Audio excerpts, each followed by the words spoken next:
한국 교회 그리고 종교의 미래, 이런 굉장히 거창하면서도 중대한 그런 제목을 갖고 저에게 말씀을 해주시겠습니다. 물론 우리 김 장로님께서 또 이것을 앞으로 더 이렇게 학술적으로도 발표하시고 또 이것저것 다른 곳에 다니시면서 또 강의도 하시겠지만은, 그러나 저희는 또 저희 교회 장로님 출석하시는 관계로 우리가 이렇게 가까이서 접할 수 있게 돼서 너무나 감사한 것 같아요. 우리 김 장로님 나오실 때 우리 박수로 한번 환영하십시다. 장로님 감사합니다.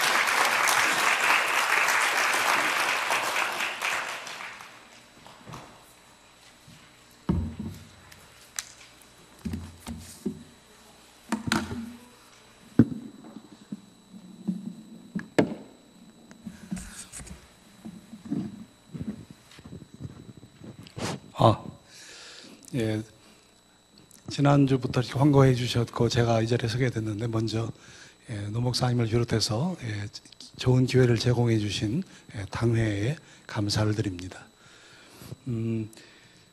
들어오실 때 유인물을 받으셨을 줄 아는데 저를 조금 먼저 소개를 더 하는 게 좋을 것 같습니다.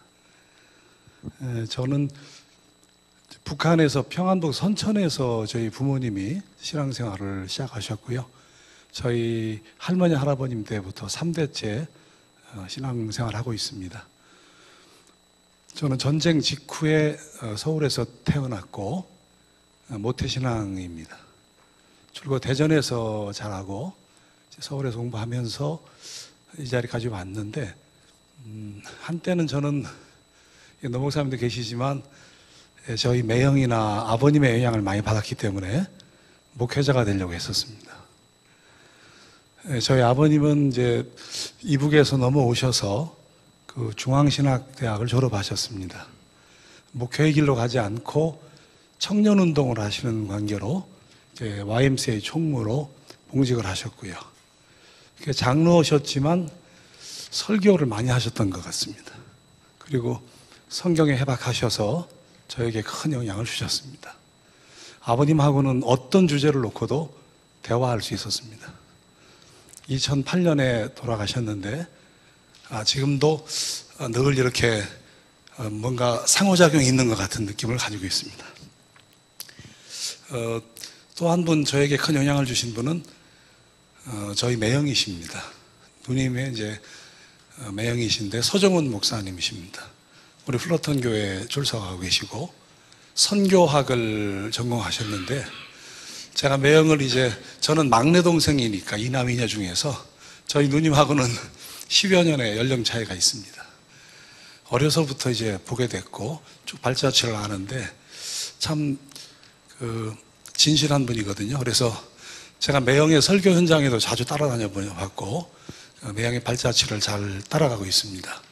그래서 매형과 아버님 두 분의 그 영향을 받아서 사실은 신학대학원에 가서 목회자가 되겠다 생각을 했는데, 이 자리에 지금 참여를 못했습니다. 제 처가 다른 사정으로 참여를 못했는데, 제 처는 안 믿는 집안에서 예수를 믿었기 때문에 목사 사모가 되는 것에 대한 마음의 준비가 부족했습니다. 그래서 제가 목회자의 길을 가지 못했고, 대학원에 진학을 해서 가장 신학에 가까운, 또 평신도 장로로서 가장 기여할 수 있는 분야가 뭘까 생각하다가 사회학, 사회를 연구하는 사회학 중에서도 종교를 연구하게 됐습니다. 제 연구 분야는 목사님께서 소개해 주셨듯이 한국교회가 되겠습니다. 저를 자칭해서 제가 한국교회에 대한 나름대로 전문성을 갖춘 사회과학자다, 그렇게 말씀할 수 있습니다. 오기 전에는 그 한국종교사역회 회장으로 몇 년을 일을 했고, 저희들이 큰 연구 프로젝트를 하고 있습니다. 그 중에 하나는 종교와 사회 진보, 종교가 사회의 발전에 어떠한 영향을 주는가에 대해서 연구를 수행 중에 있고, 저는 현재 미국의 USC의 Center for Religion and Civic Culture, 종교와 시민문화연구소에 비지팅 스칼라로 와 있습니다. 저희가 하는 연구는 템플턴 재단에서 지원을 받아가지고 비즈니스 영역에서 경쟁은 창조적 혁신을 낳는 것처럼 종교계 안에서도 경쟁은 창조적 혁신을 낳을 것이다. 그런 가정을 갖고 로스앤젤레스 남가주 지역의 중요한 종교 현상을 연구하고, 미국의 학자들이죠. 저희처럼 한국의 학자들은 서울 중심의 그런 중요한 종교 현상을 연구합니다. 저는 이제 5명 한국팀의 연구 대표로서 이곳에 왔고, 현재 하고 있는 연구는 서울권에 있는 커다란 메가철치, 초대형 교회들을 제가 연구를 합니다. 물론 욕을 많이 먹는 교회도 있습니다만은 하나의 사회 현상적으로 흥미있기 때문에 초대형 교회를 연구하고 있고요. 이것을 이쪽에 남가주에 있는 초대형 교회와 비교하는 작업을 하게 됩니다. 그래서 한 10여 명의 그 외국인 학자와 한국 학자들이 공동으로 지금 3년간 이 프로젝트를 수행하고 있는데, 제가 이제 금년 6월 10일경에는 돌아갑니다만은 아마 방학 때는 또 자주 캘리포니아로 오게 됩니다. 여러 가지 학회 일로 해서 오게 되는데, 아무튼 오늘 제가 이렇게 소개를 한 것은 조금 제가 전공하는 영역이 생소하실 것 같아서 말씀드렸고요. 종교사회학이라는 학문은 사회학의 한 파트인데, 간단히 말하면 종교와 사회의 관계를 연구하는 것입니다. 종교와 사회의 관계를 연구합니다. 그런데 미국에 있는 그 많은 대학이나 신학대학에서는 저와 같은 종교사회학자들을 상당히 대접을 하는데, 한국은 어이된 일인지 신학대학에서 종교사회학은 잘 강의되지 않고 있습니다. 유일하게 종교사회학 전임교수가 있는 대학이 감리교 신학대학입니다. 그게 이원규 교수라는 분이 계시는데, 그 이호은 목사님의 아들입니다. 부름받아 나선이 모험, 그 찬송가를 작사한 분의 아드님인데요. 가장 그 대표적인 한국의 종교사회학자고, 얼마 전에 감신대를 퇴직하셨습니다. 이따가 이분의 책을 제가 소개해 드릴 텐데, 제가 오늘 이 자리에 서서 마지막 결론에서 할 얘기는 간단합니다. 머리의 종교에서 가슴의 종교로. 머리의 종교에서 가슴의 종교로. 만약에 지금 뭐 다른 우리 제가 갑니다만은 혹시 여러분들이 이런 책에 관심이 있다면 이런 책을 이제 구입하셔가지고 소집단이 모여서 한 장씩 읽고 이야기를 해본다면 큰 신앙의 보탬이 될 것 같습니다. 머리의 종교에서 가슴의 종교로. 이것을 21세기 기독교 영성을 대표하는 키워드로 추출한 책인데, 이 책을 제가 추천해 드리고 싶고, 오늘 강의의 결론은 여기에 근거를 두고 있습니다.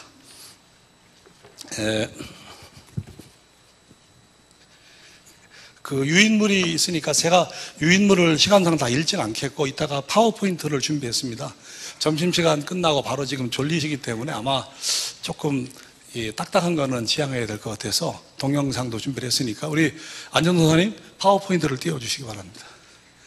제가 그 강의에 들어가기 전에 여러분들 대학에서 강의하듯이 한 2가지 정도 질문을 하고 가보도록 하겠습니다. 첫째는 한 분도 빠짐없이 손을 들어주시기 바랍니다. 이제 미국에 이주하신 게 사람에 따라 다를 텐데, 일단 나는 미국에 오기 전에 예수를 믿었다. 아니다, 나는 미국에 와서 비로소 예수를 믿었다. 답은 둘 중에 하나겠죠? 한번 거수해 보겠습니다. 나는 미국으로 오기 전서부터 예수를 믿었다. 손 들어보십시오. 절대 다수군요. 됐습니다. 나는 그러면 미국에 와서 비로소 예수를 믿었다. 손 들어보십시오. 알겠습니다. 제가 집단을 알아야만 강의를 하니까요. 두 번째, 한국에는 종교를 믿는 사람이 절반이고요. 종교가 없는 사람이 절반입니다. 50대 50입니다. 그런데 미국을 위시해서 대부분의 나라에서는 80에서 90%가 종교를 가지고 있습니다. 아직도 한국은 그런 의미에서 굉장히 불신자가 많다, 이렇게 말할 수 있고요. 한국의 종교 인구 중에서 가장 지금 많다고 하는 것은 불교하고 우리 개신교입니다. 비슷한 수치입니다. 갤럽에서 이번에 조사한 걸 보니까 22%, 21%입니다. 같습니다. 그리고 가톨릭은 한 10% 되는 줄 알았더니 이번에 나온 것은 7%입니다. 그래서 22, 21, 7%, 합계는 50%입니다. 그러니까 100명에서 50명은 종교가 없음. 나머지 50명은 종교가 있는데, 개신교, 불교가 많고 가톨릭이 적습니다. 미국으로 이제 들어와 본다면, 미국에 오신 우리 한인들, 캘리포니아에도 많은 분들이 계시는데, 이렇게 미국으로 이주하는 한인들을 전체를 놓고 볼 적에 10명 중에서 몇 명은 기독교인일까요? 한번 짐작을 해봅시다. 예. 자, 한국보다는 많을까요? 적을까요? 비율이? 많죠? 많아도 아주 많습니다. 이게 흥미있는 현상입니다. 그러니까 10명 중에서 지금 통계를 내보면 미국에 있는 한인들 10명 중에서 60%, 6명은 개신교인입니다. 1명은 가톨릭입니다. 그 두 가지를 기독교인으로 이렇게 합할 경우에 10명 중에 무려 7명이 크리스찬입니다. 한국은 10명 중에서 한 3명이 될까 말까 한데 훨씬 더 많은 수입니다. 아까 말씀대로 한다면 여러분들이 대부분이 오시기 전서부터 믿었기 때문에 미국은 아무래도 기독교 국가로서 우리를 도와준 나라고 그런 것들이 많이 유발용이 돼서 이렇게 미국에 많이들 이주하셨고 크리스찬들이 많다고 생각을 합니다.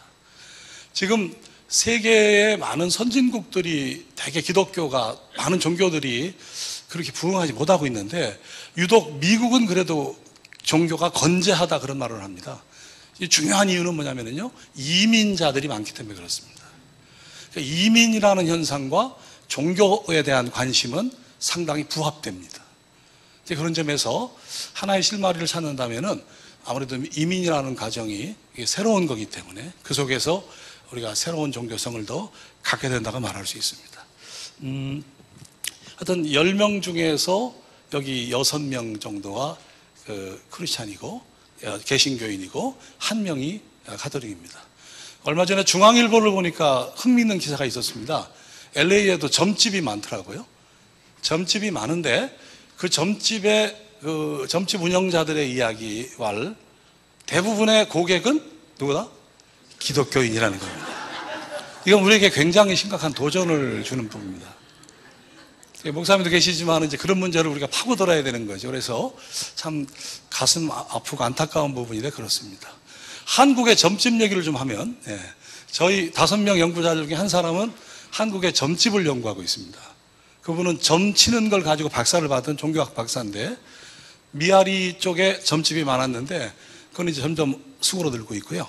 압구정동, 잘 사는 동네지요. 그쪽에 젊은이들이 타로라든가 그런 점을 보기 위해서 많이 몰리고 있고, 서울 근교의 수원, 혹시 수원이 고향인 분 있습니까?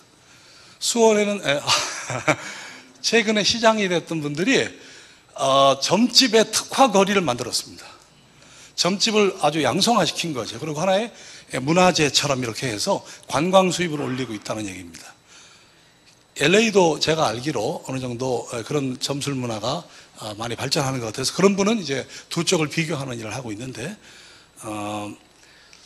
제가 며칠 전에 USC에서 샤머니즘, 무속신앙에 대한 한 영화를 소개했었습니다. 김금화라고 강화도에 거점을 두고 있는 한국의 최고의 무당입니다. 만신이라고 하는 영화 있는데 김금화 씨가 오셔가지고 그 영화를 이제 다 같이 보고 질문하는 자리가 있었습니다. 약 200명이 USC의 스쿨 오브 시네마에서 이제 아트에서 했는데 보니까 와, 놀랐습니다. 저는 한국 사람이 절반은 참석할 줄 알았는데 웬걸 한국 사람은 몇 명 안 되고요. 80%가 다 외국인입니다. 절반 이상이 백인들입니다. 그렇게 관심이 많을 수가 없습니다. 물론 한류가 뜨고 한국의 여러 가지가 높아지기 때문에 관심이 있다고 할 수 있지만은 이 서양에 있는 많은 사람들은 어떤 기독교로부터 지금 상당히 관심이 바뀌어지고 있다는 것을 말씀드리고 있고, 이따가 얘기하듯이 서구교회는 지금 몰락한다는 것을 여러 가지 측면에서 보여주는 일들이 많이 있었습니다. 그러면은 이제 이게 준비됐기 때문에 제가 PPT를 보면서 말씀드리겠습니다. 오늘 주제는 3가지를 다루는데요. 세계 기독교 상황, 그 다음에 한국교회, 그리고 종교의 미래가 되겠습니다. 5가지 꼭지로 말씀드리는데, 첫째는 지구적 관점에서 세계 종교 역사를 바라볼 때 기독교와 어떤 관계가 있는가. 두 번째는 다 아는 얘기지만 서구 기독교가 몰락하는데 의미가 뭐냐. 세 번째는 오순절 성령운동과 같은 그런 성령 강림파 복음주의가 세계적으로 급증하고 있다. 이미 알 수 있는 사실입니다. 네 번째는 80년대 후반까지 고도 성장을 했던 한국교회가 최근에 위기에 처해 있습니다. 너무나 잘 아는 사실입니다. 세계 선교의 과제를 짚어보고 끝으로는 종교의 미래가 어떻게 될 것인가. 물론 미래 전망이 어렵습니다만 한번 시도해 보도록 하겠습니다. 지구적 관점에서 이것을 다 보기는 시간이 없고 여러분들이 이제 유인물은 이제 돌아가셔서 한번 보시기 바라고 말씀드리겠습니다. 지구적 관점에서 세상을 보니까 세계 종교 역사와 기독교의 관계에서 세계 종교의 많은 역사를 보면은요, 대부분의 종교가 성장의 양상 패턴이 달랐습니다.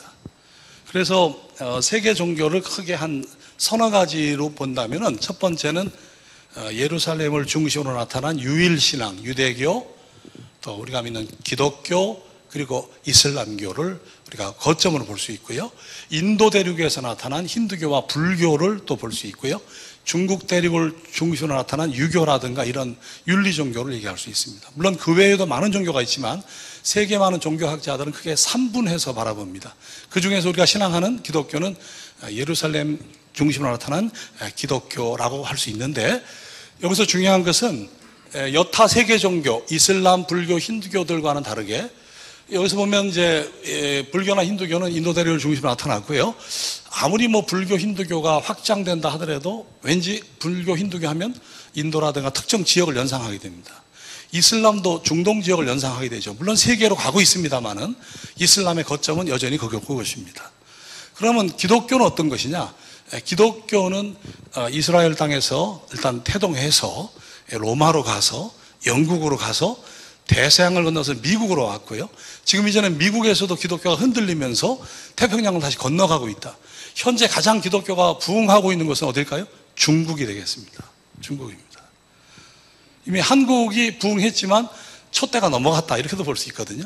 그런 의미에서 기독교가 하나의 종교로서 보여준 발전사에서 중요한 특색은 여타 세계 종교와는 다르게 기독교만 중심부는 쇠퇴하는가 하면 시간이 지나면 주변부에서의 성장이 이어집니다.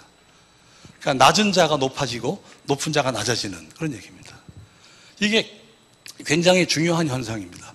다른 종교는 그런 것이 없습니다. 이슬람 그러면은 중동 지역을 중심으로 세계로 확장되고 있다. 힌두교 그러면 아무래도 인도 대륙을 중심으로 있죠. 유교라든가 이런 것들은 중국과 아시아를 중심으로 펼쳐지는 데 반해서 기독교는 전 세계를 돌고 있는데 한 곳에서 크게 발전했던 기독교는 그 중심부는 어느 정도 시간이 지나면 쇠퇴하고 다시 그것을 이어서 주변부가 성장하는 것으로 이어집니다. 그래서 보면은 세계 기독교의 인구 분포를 살펴보시면은 제가 지도 일부를 보였습니다만은 이제 우리 미국이라든가 이쪽에 남미 쪽에 많이 있죠. 가톨릭이 많습니다만은 아프리카 같은 경우는 이제 사하라 사막 이남 지역이 이제 많다고 할 수 있겠고요. 또 유럽이라든가 이쪽이 많고, 이거 아시아가 좀 일부 있습니다만은 세계 기독교 인구가 이렇게 이제 분포하고 있고요. 이게 지금 너무 적어서 그런데 이따가 이제 수치를 말씀드리겠는데요. 크리스찬들이 어느 지역에 많이 있는가? 이 빨간 것은 유럽이 되겠습니다. 유럽. 100년 전에는 66%가 유럽에 있었는데 이제 유럽에 있는 사람들이 26%밖에 되지 않습니다. 그리고 여기 지금 뭐 자세하게 있다면은 아시아 태평양 지역이라든가 사하라 사막 이남 지역 이 부분이 오히려 이렇게 포션이 커졌습니다. 그래서 100년 동안에 엄청난 기독교의 진영 변화가 있었다, 그렇게 말씀할 수 있습니다. 역시도 이제 큰 그림을 갖기 위해서 보면은 여기 원이 클수록 이제 기독교인의 비율이 많은 것을 이제 볼 수 있는데, 한국은 이제 가려져 있습니다만은 지금 중국이 상당히 많은 크리스천이 있다는 것을 대뜸 알 수가 있습니다.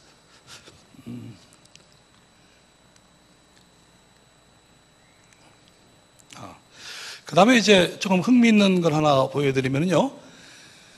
현재 가장 기독교가 발전하고 있는 국가를 한 20개 정도 이렇게 뽑아낸 것입니다. 여기 보시면은 여기가 거대한 중국이 되겠습니다.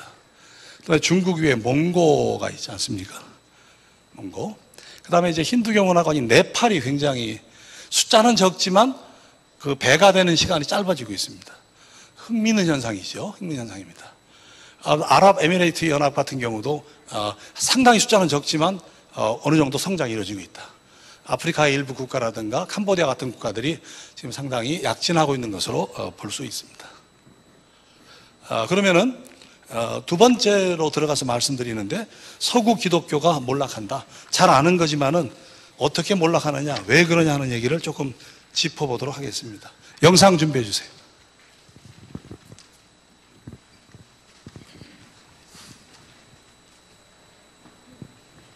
한국교회도 정체를 보이고 있는데요. 기독교가 정체성을 찾지 못하고 세속화의 길을 걷고 있기 때문이라는 지적이 제기됐습니다. 어제 개막한 실천신학대학원대학교 심포지엄 내용을 고석표 기자가 소개합니다. 한국교회는 물론 전 세계 기독교가 정체 현상을 보이고 있는 이유는 탈기독교, 세속화가 원인이라는 지적이 제기됐습니다. 실천신학대학원대학교 국제심포지엄에 참석한 올해 74살의 노교수인 하워드 스나이더 박사는 지금의 서구교회 몰락의 원인을 탈기독교, 세속화라고 분명하게 진단했습니다. 스나이더 박사는 화려하고 거대했던 기독교 왕국 시대는 지나갔다면서 서구교회가 쇠락의 길을 걷게 된 것은 개인주의와 소비 지향적이고 공동체성을 파괴하는 청년문화, 그리고 오락과 물질 만능주의 때문이라고 지적했습니다. 그 결과 기독교는 하나의 문화로 전락하고 말았다고 강조했습니다. Today the issue is not so much secularization as it is de-Christianization. Many people claim to be spiritual, not secular, but they are not Christian. 한국교회 역시 서구교회와 마찬가지로 탈기독교, 비기독교화의 수렁 속으로 빠져들고 있다는 진단입니다.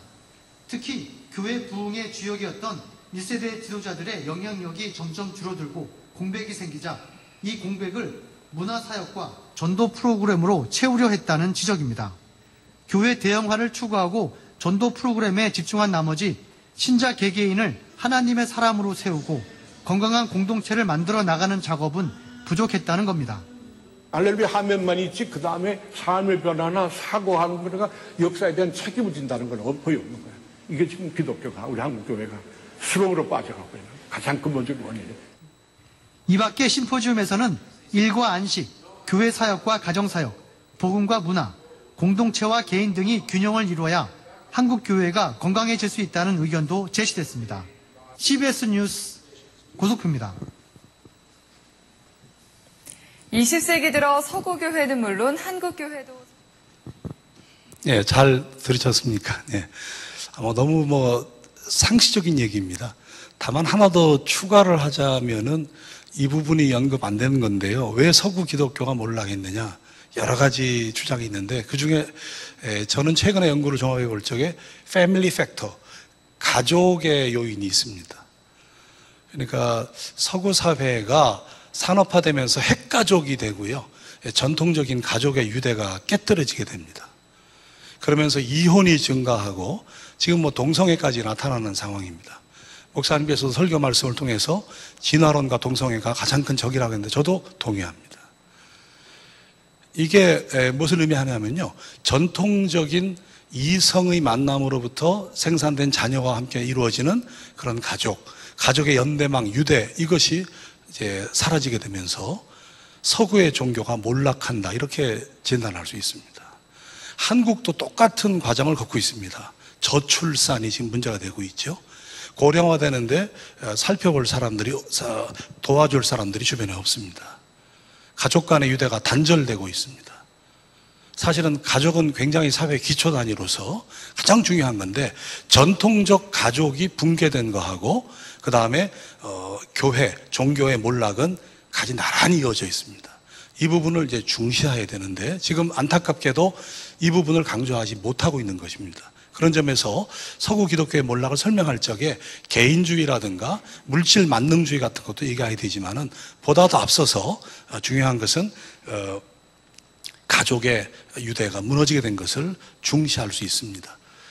또 최근에 동성애 문제가 이제 예민한 건 사실인데 남녀 간의 성행위를 어떤 자손을 낳기 위한 재생산의 도구로서 이해하던 것이 전통적인 성행위에 대한 것이었는데 그 다음에는 이제 피임에 대한 부분 같은 것들이 아주 민감한 주제입니다.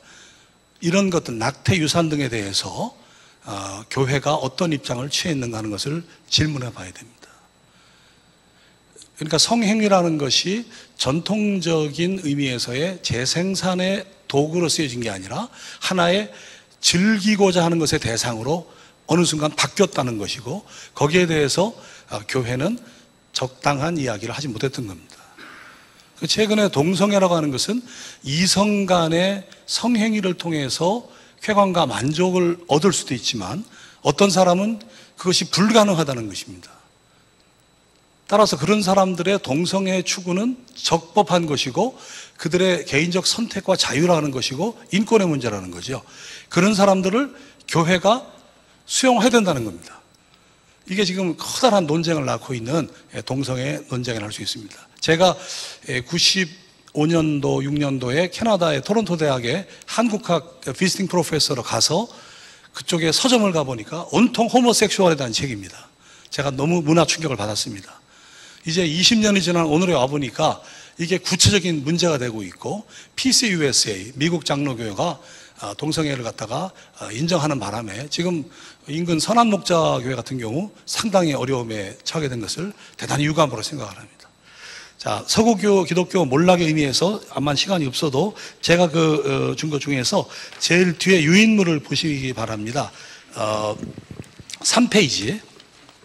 그 네 번째 성령 강림파 그 위쪽에 되겠습니다.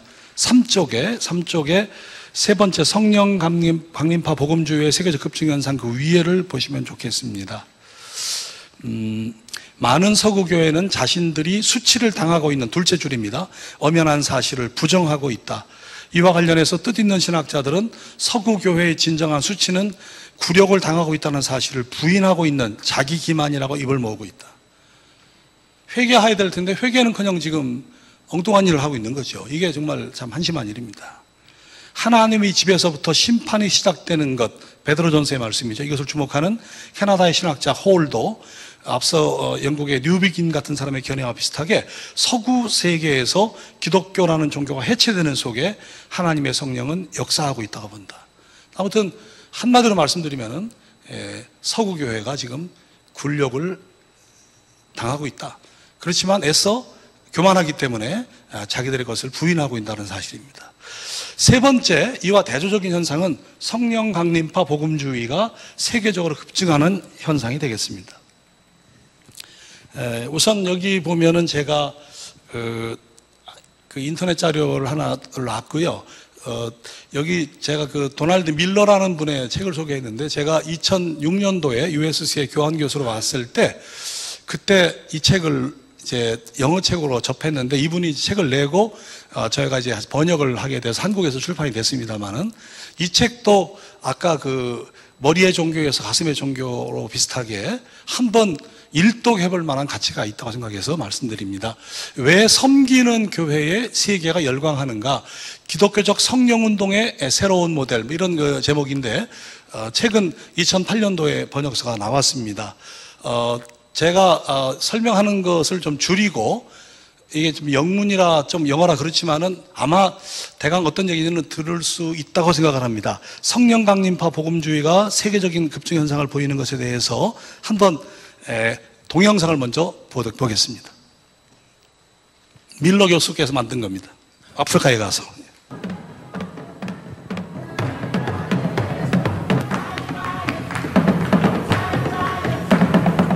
The Pentecostal charismatic churches are scratching where the people are itching. They're contemporary, they're contextual, they're right there where the people are. It's like what I've said, how do you define a shepherd? He must smell like the sheep.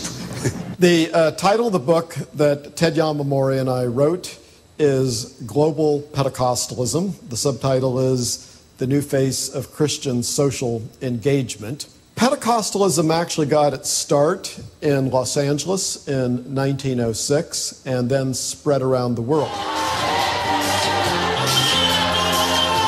Global Pentecostalism is the fastest growing movement within Christianity 가장 빠르게 and 성장하는 particularly Protestant Christianity. Sing to the Father. Pentecostals believe in the power of the Holy Spirit. They affirm healing. They believe in glossolalia, or what is commonly spoken to as speaking in tongues. And their worship is oftentimes ecstatic. They believe in prayer. And they believe that prayer can do whatever God can do. And since there is nothing impossible with God, they actually believe that with prayer, you can do everything. They don't believe in simply thinking about religion. There's a sense in which the body is connected to their worship. So, for example, in Brazil, I attended a very interesting sort of parade in that there were sound trucks. On each truck, there was a band. On the street, there were tens of thousands of people, and they were singing, dancing, chanting. So the only thing that really changed were the lyrics, not the music. This was ecstasy that was done in the name of Jesus. Religion for them is not just about the mind. It's not just about accepting a creed or a set of doctrines. 홍콩에서 마약범들을 also 치료하는 focused 현장입니다. on being the hands and feet of Jesus. They also felt that they should be acting out the ministry of Jesus within their own communities. I can see and I can feel the Holy Spirit and God's Spirit and Jesus' Spirit around us all the day, especially when we are in the camps. We could feel it, we can touch it, we can see it in every child. Just one body of one child who was wounded, like, if I count the wounds, it was more than 20 wounds in small body like that.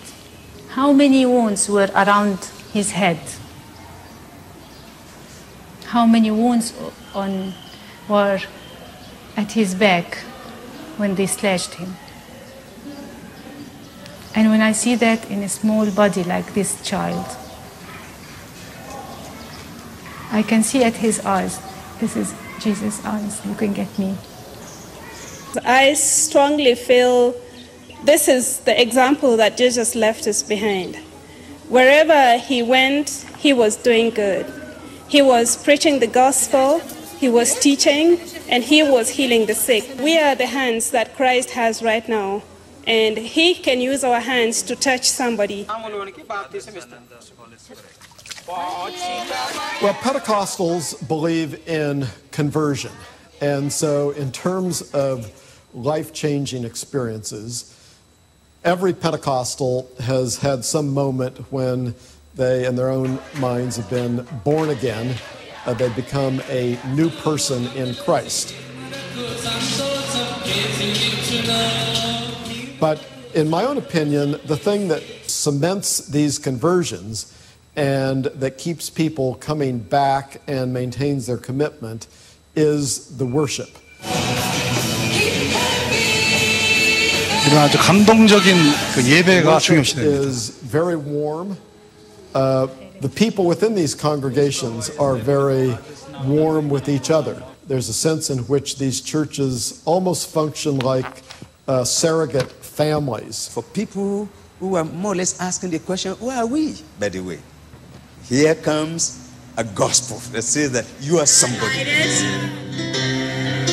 You can't keep quiet in midst of such need. Light a light in the obscurity, in the darkness.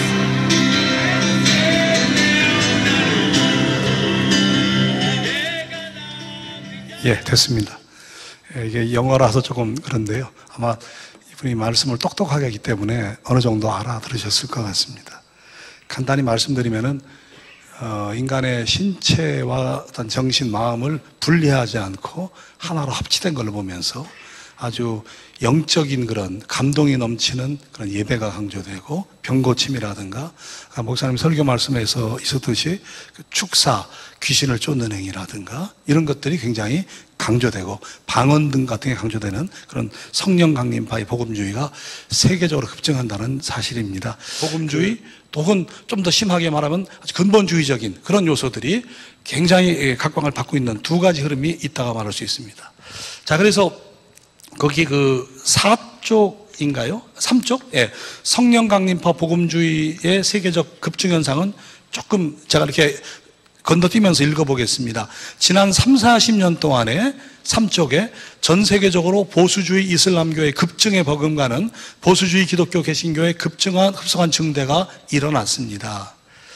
이것이야말로 20세기 후반 세계 종교에서 일어난 두 가지 중대한 변화였습니다.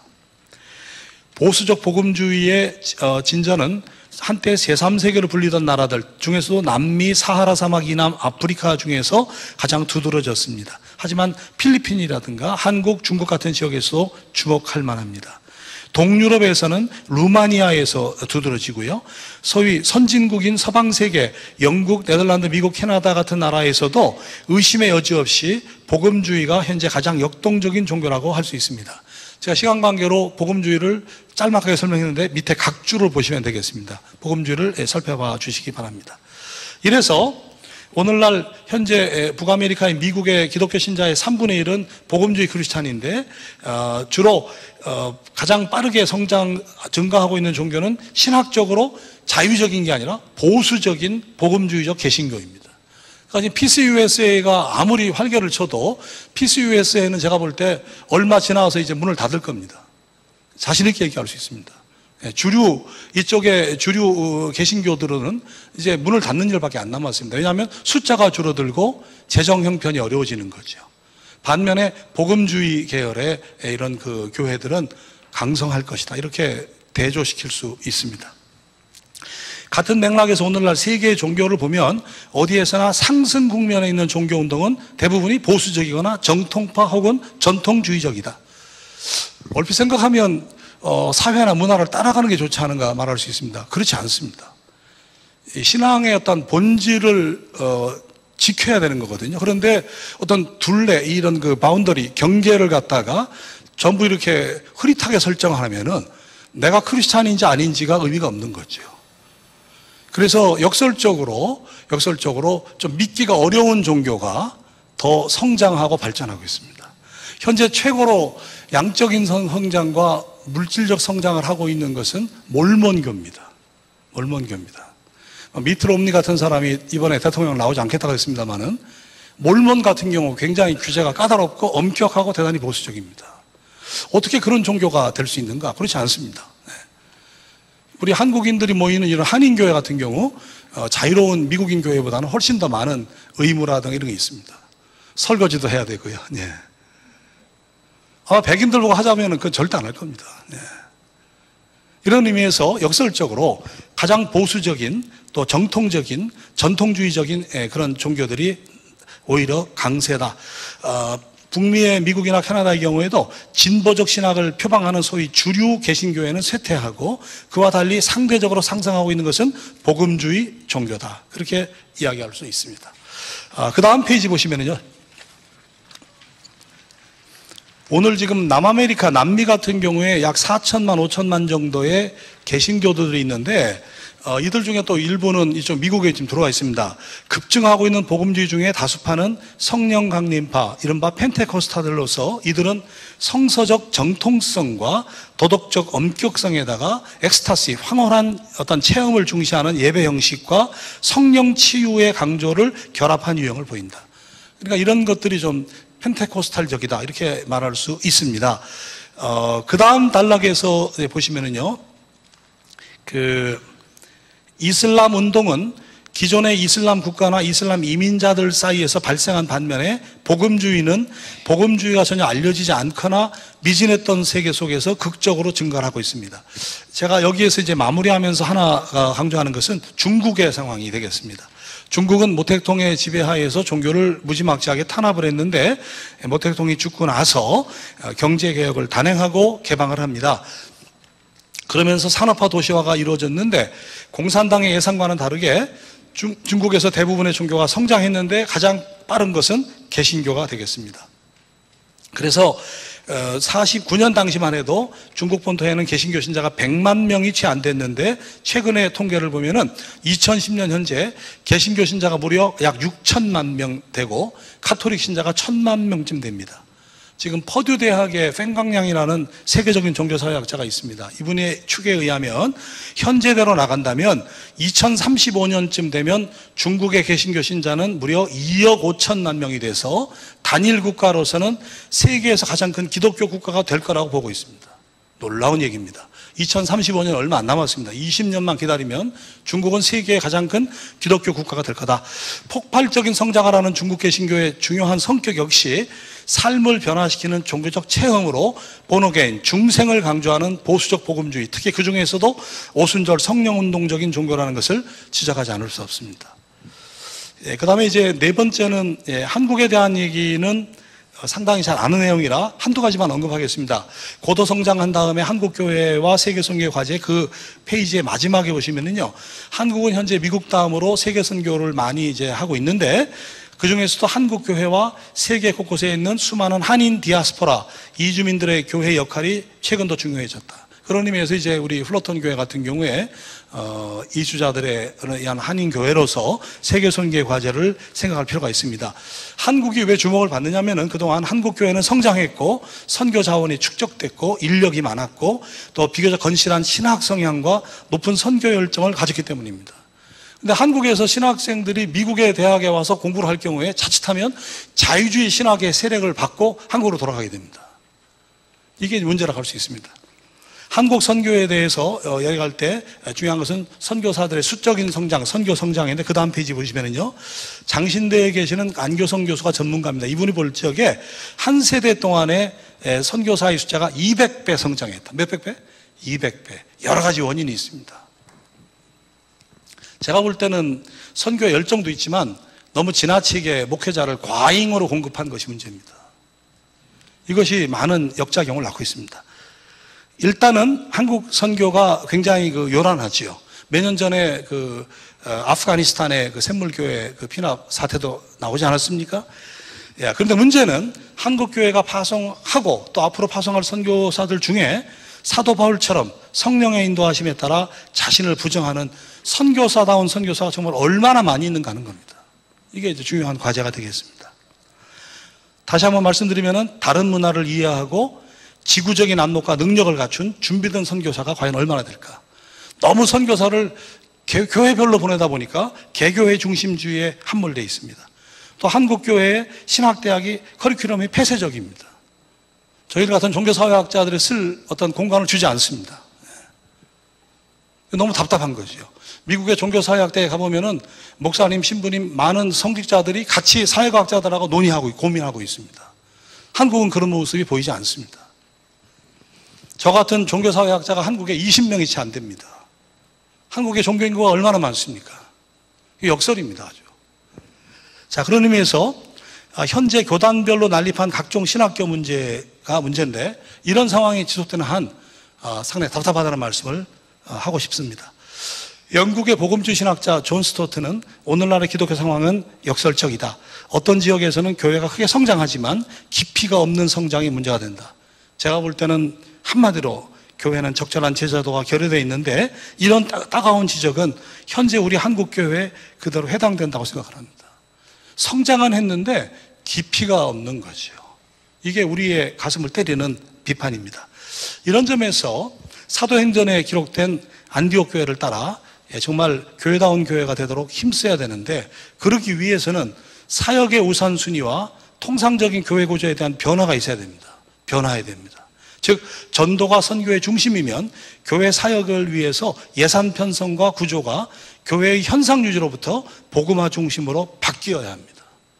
근데 문제는 많은 교회가 교회 안에 건물 유지라든가 인력에 대해서 많은 재정을 투입하고 있습니다.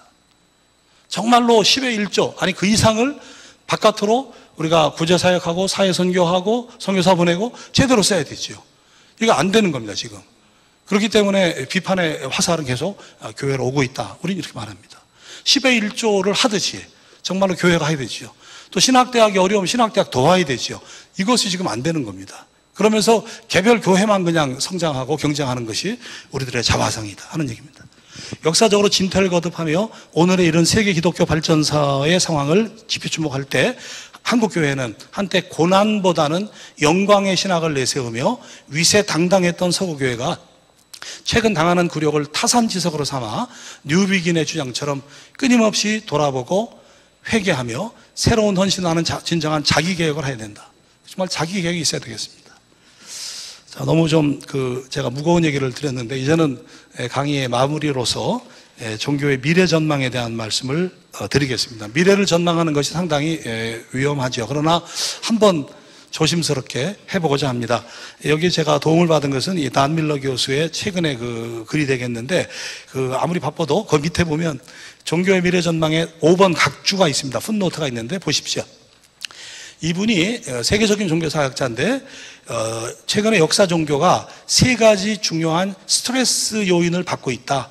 이 요인에 주목을 할 필요가 있다. 첫째는요, 사람들을 대안적 세계관에 노출시키는 전 지구적인 테크놀로지의 발전, 간단히 말하면 인터넷의 발전입니다. 인터넷과 컴퓨터의 발전. 이게 종교에 커다란 영향을 주고 있다는 겁니다. 하나 정확히 말씀드린다면 종교 지식에 대해서 예전에는 종교 전문가들이 독점을 했습니다. 종교 개혁을 통해서 이제 다 읽게 됐죠. 지금은 하물며 내가 알고자 하는 어떤 말씀이 있다, 주석이 있다, 인터넷에 키워드만 넣으면 다 나오는 겁니다. 설교를 다 비교할 수 있습니다. 이게 미친 효과는 뭐냐? 종교적 전문가 성직자들의 오서리티, 권위가 예전보다 한없이 떨어지게 된 것입니다. 목사님 계시면 죄송합니다. 사실입니다. 사실입니다. 인터넷과 테크놀로지는 계속 발전할 겁니다. 이 부분 첫 번째 문제입니다. 이게 큰 스트레스 요인입니다. 두 번째, 개인의 성취와 물질적 복지에 초점을 모으는 자본주의. 미국은 자본주의의 가장 대표적인 국가입니다. 정말 와보니까 여기는 돈이 없으면 안 되는 사회인 것 같아요. 홈리스들 보니까 멀쩡한 사람들도 많이 와 있더라고요. 자본주의입니다. 이 자본주의가 우리 종교에 어떤 메시지를 주는가 하는 거죠. 세 번째, 우리 자신과 우주에 대한 우리의 이해를 급진적으로 변화시키는 현대과학의 폭발적 성장. 진화론을 위시해서 생명공학의 각종 이야기들이 우리를 강타하고 있습니다. 이 3가지를 종교에서는 깊이 성찰할 필요가 있다, 이렇게 말할 수 있습니다. 끝으로 마지막 페이지 보시면은 4가지로 제가 종교에 대한 전망을 했는데 아마 이제는 한번 영상을 더 보고 해야 되겠습니다. 우리 영상 틀어주시죠. 왜 안 되지? 오케이. 간단한 겁니다. 종교의 미래에 대한 것을 보여주는 영상입니다.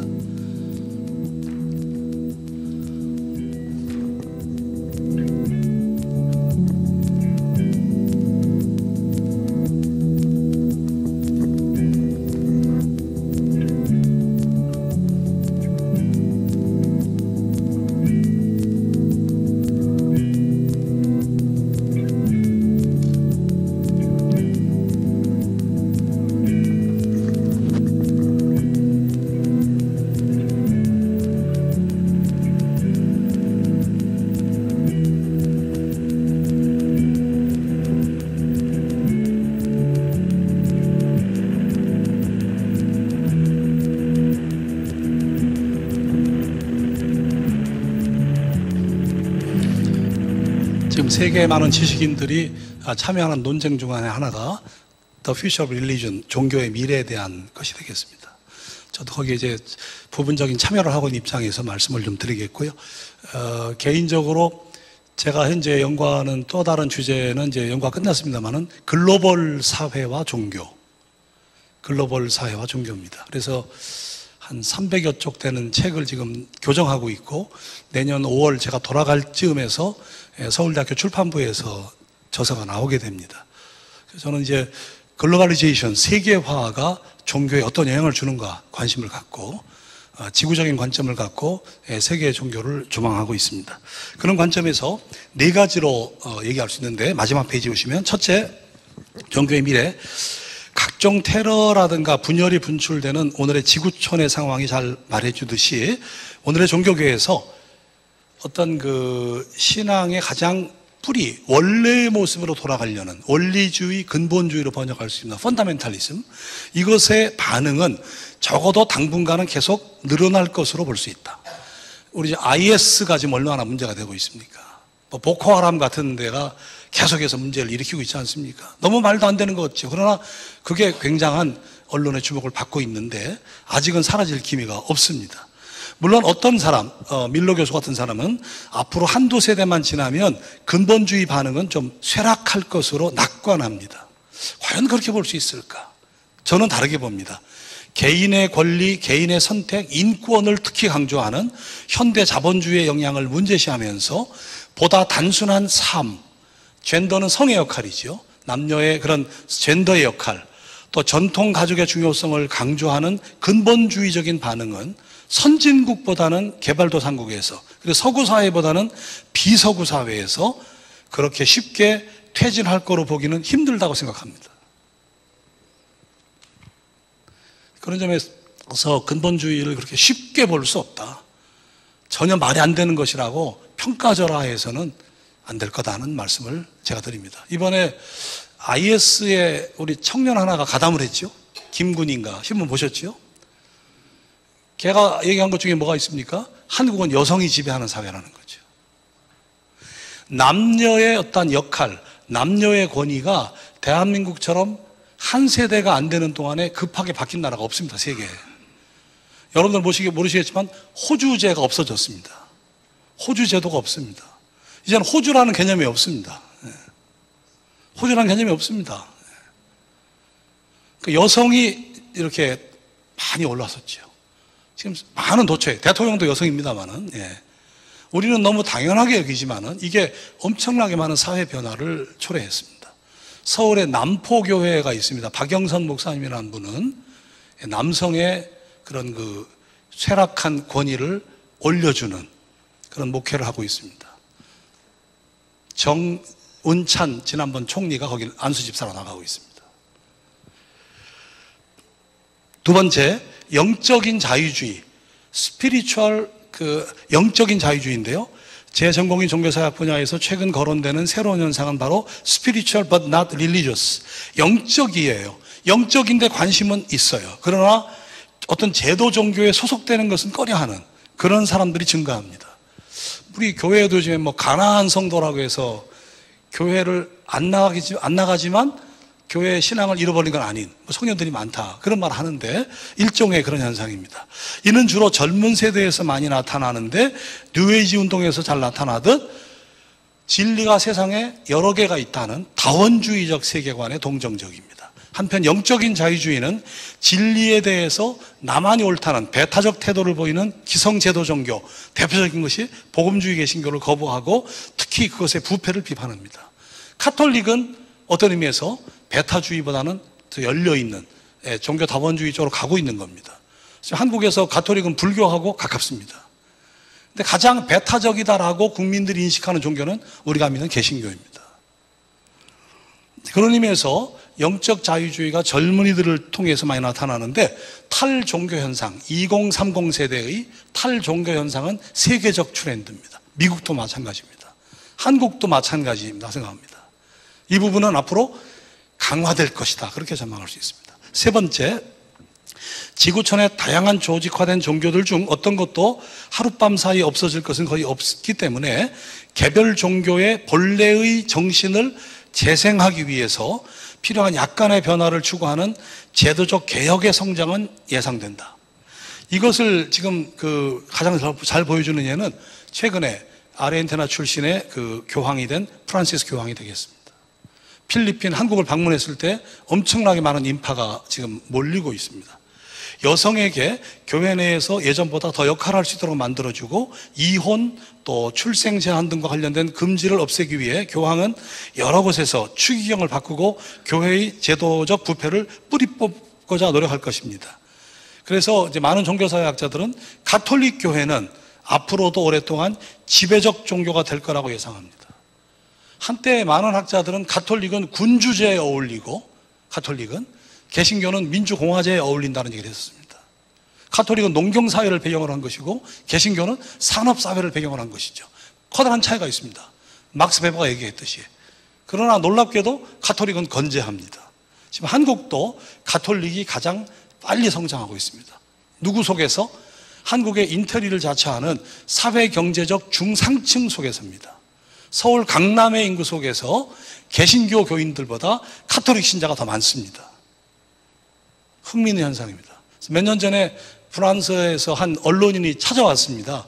지금 불란서는 가톨릭이 다 죽어가는데 어떻게 한국에서는 서울 한복판에서 가톨릭이 이렇게 잘 되는가? 흥미있는 현상입니다. 가톨릭이 지금 한국 사회에서 굉장히 각광을 받고 있다. 여러 이유가 있겠죠. 여러 이유가 있습니다. 가톨릭 교회는 일단은 상당히 지배적인 흐름이 될 거다. 여기 미국도 이미 가톨릭 신자가 개신교 신자보다 많습니다. 실제적으로. 반면에 최근 동성애 문제가 잘 예시하듯이 보수적 분파와 진보적 분파 사이의 분열로 인해서 고통을 받는 주류 개신교 교파, 장로교, 감리교 등의 다수는 한층 짧은 생애 주기를 맞게 될 것이다. 참 죄송한 얘기입니다. 그러니까 뭐 감리교회다, 장로교회다, 이거 그리 중요하지 않다는 겁니다. 지금 큰 교회들 보면은요 교파를 뺍니다. 커뮤니티 철치라고 그러죠. 교파가 없습니다. 독립교단을 선포하기도 하죠. 윌로우 크릭이라든가 많은 새들백 전부 다 그런 식입니다. 우리는 지금 장로교, 우리는 뭐 통합이다, 합동이다, 뭐 대신이다. 그래서 평신도들에게 아무런 울림을 주지 못합니다. 젊은 사람들은 마찬가지입니다. 그게 뭐냐는 거죠. 이런 문제를 이제 우리 성직자들이 심각하게 고민해야 됩니다. 종교사회학자들은 앞으로 디노미네이션, 교파를 앞세우는 그런 제도화된 교회들은 상당히 좀 가라앉을 것이다. 그렇게 이야기를 하면서 제도적 개혁의 필요성을 역설합니다. 네 번째는 끝으로 종교적 혁신의 성장이 예상됩니다. 역사를 통틀어 볼 때 인간이 직면하는 삶의 의미 문제에 대해 새로운 형태를 만들고 새로운 믿음의 구조를 엮은 변혁적 아이디어를 내놓은 것은 바로 종교적 혁신가들이었습니다. 그러니까 문선명 같은 사람도 일종의 종교적 혁신가들이다 이렇게 말할 수 있습니다. 가치 판단을 하지 말고 현상으로 보자는 거죠. 지난번에 구원파의 그 유병헌 같은 사람도 어떤 의미에서는 종교적 혁신파다. 구원이라고 하는 것에 대한 관심이 많지 않습니까? 그 구원을 갖다가 교묘하게 파고 들어간 거죠.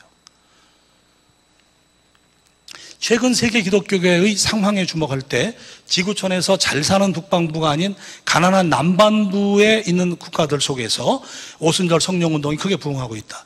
이 성령운동은 황홀경을 자아내는 예배 속에서 인간의 마음과 신체를 결합하는 기독교의 혁신적 표현이다. 이 성령운동적 기독교의 특징 중 하나인 수평적 성격은, 좀 민주적 성격은 평신도에게 모종의 권능감을 주며 동시에 기쁨과 소망을 갖다 준다. 권사라고 하는 직분은 대한민국에만 있는 거 아닙니까? 권사. 감리교회 남자들이 권사가 있죠? 한국에만 있는 겁니다. 서리 집사와 안수 집사와 구별하는 것도 한국에만 있는 거 아닙니까? 그런 게 중요한 게 아니잖아요, 지금. 제가 모든 것을 좀 사회학자이기 때문에 좀 비판적으로 보고 있습니다. 양해하십시오. 수평적 성격. 그러니까 더 많은 사람들은 아주 위계서열이 복잡한 그걸 벗어나고자 한다는 거죠. 왜 한국에서 적지 않은 개신교 신자가 가톨릭으로 가느냐?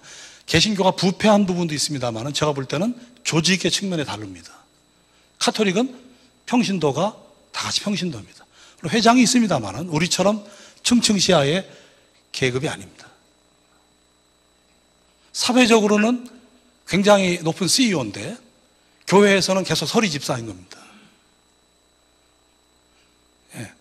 그런 어떤 현상들이 그런 사람들을 더 가톨릭 쪽으로 가게 하는, 헌금도 덜 강조하고 훨씬 더 거룩해 보이고, 신부들의 어떤 그 표준화된 커리어가 개신교의 아주 상당히 차이가 심한 성직자들의 수준하고는 너무 비교가 되는 겁니다. 카톨릭이 이렇게 유입을 받아들이는 그런 요인이라 말할 수 있는 거죠. 자, 그런 점에서 지금 중요한 것은 종교적 혁신은 가능하다면 수평적인 그런 조직 구조 쪽으로 가도록 요구하고 있고요. 평신도에게 모종의 권능감을 주며 동시에 기쁨과 소망을 갖다 주는 것이 성령운동적 기독교들입니다. 이렇듯 급속도로 성장하는 교회들 중 일부에서는 사실상 주술적 요소와 부패가 존재합니다. 그러니까 조영기 목사 같은 분이 그렇게 참 어려움에 처해 있지 않습니까? 이건 비단 한국만 그런 것이 아니라 세계적인 성령운동 교회들 속에서 상당 부분 나타납니다. 각종 스캔들이 나타납니다. 양면이 있는 겁니다. 그렇지만 오순절 성령운동은 전통적 종교 내에 있는 가용할 만한 종교적 패키지에 대한 하나의 대안이다. 바로 이것으로 인해서 오늘날 심지어 가톨릭 교도들과 지금까지 어떤 종교에도 헌신 않았던 수많은 사람들이 성령운동을 받아들이고 있다고 말할 수 있습니다. 그러니까 가톨릭에도 카리스마틱 그 집단이 있습니다. 우리와 거의 비슷한 복음성가를 부르고요, 열렬히 찬양합니다. 기도합니다. 또 한편으로 어느 종교에도 소속하지 않았던 사람들 중에 수많은 사람들은 성령운동을 받아들인다. 특별히 남아메리카에서 이런 일이 나타납니다. 오늘 제 말씀을 맺으면서 제가 이 머리의 종교에서 가슴의 종교, 이 책의 앞에 표지를 좀 읽어보겠습니다. 세계 기독교의 지형이 변하고 있다. 서구 교회가 몰락하면서 기독교의 중심은 제3세계로 옮겨가고 있다. 기독교의 또 다른 변화는 이성과 지성을 강조해온 기독교는 서서히 물러가고 감성과 영성에 기초한 기독교가 크게 성장하고 있다는 사실이다. 자유주의 신학의 토대를 둔 서구 주류 교파 교회가 몰락하는 대신에 복음주의 성령운동 교회가 제3세계와 그리고 미국에서 부흥하고 있다. 구구절절 맞는 얘기입니다. 그러면서 제1장은 기독교 지형의 변화의 소제목은 낮은 자가 높아진다. 낮은 자가 높아진답니다. 마지막 뒤에 저도 추천사를 썼습니다만은 이렇게 나와 있습니다. 에필로그 후기 보면은 그러면 성스러움, 초월, 초자연, 신비가 되돌아온 것일까? 갑자기 잠자던 신이 깨어난 것일까? 성령이 되돌아온 것일까? 아니다. 잠에서 깨어난 것은 신이 아니라 인간이다. 성령은 돌아온 것이 아니라 항상 그랬던 것처럼 여기 그리고 지금 존재하고 있다. 여기 그리고 지금 성령은 존재하고 있다. 달라진 것은 무엇인가? 듣지 못했던 귀가 열리고 보지 못했던 눈이 떠진 것일 뿐이다. 성스러움은 항상 우리와 함께 있었고 지금도 함께 있다. 이제 우리가 그것을 다시 깨닫고 보게 된 것일 뿐이다. 이렇게 우리는 21세기 기독교 영성의 시대를 새롭게 맞이하고 있다. 이것은 가슴 설레는 일이 아닌가. 여러분들 가슴이 설레십니까? 만약에 가슴에 설렘이 없다면 우린 죽은 신앙인들입니다. 이 머리의 종교에서 가슴의 종교로. 이분을 제가 개인적으로 잘 아는데 좀 진보적인 종교사회학자였습니다. 한때는 민중신학에 관심도 있었고 좀 계급적 관점에서 많은 논문을 썼습니다. 그런데 이분이 이제 정년퇴직을 바로 앞두고 책을 쓰겠다고 해서 어떤 책이냐 했더니 제목이 머리의 종교에서 가슴의 종교랍니다. 제가 추천사를 썼습니다. 제가 쓴 추천사를 끝까지 읽겠습니다. 이 책은 머리의 종교 서구 기독교가 가슴의 종교 비서구 기독교로 세계 기독교의 지형이 변하면서 기독교의 영성이 부활하고 있다는 것을 체계적으로 설득력 있게 잘 밝히고 있다. 이 연구 결과는 미래 세계 기독교의 흐름뿐 아니라 최근 위기에 놓여 있는 한국 교회가 나아가야 될 방향에 대해서도 의미 있는 대안을 제시하고 있다. 좀 두서없는데 잘 경청해 주신 것을 감사드리고요. 그 위에 이메일 주소가 있으니까 혹시 여러분들 관심이 있으면 저에게 이메일로 주신다면 성실히 응하여 드리겠습니다. 감사합니다.